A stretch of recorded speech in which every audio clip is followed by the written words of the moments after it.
has and have in questions. Have you been to France? Has John left yet? Who has my pen? Has anyone seen my spectacles?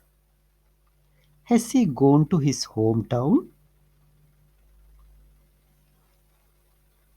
Have you taken any steps to the water trickling?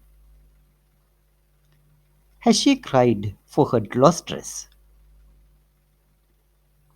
Has he done his homework? Have they gone out with their friends? Has he made plans to travel this weekend? Have you made up your mind to talk with him?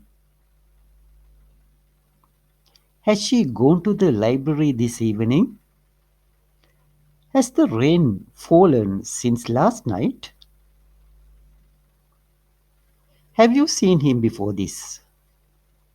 Has he prepared for his examination now?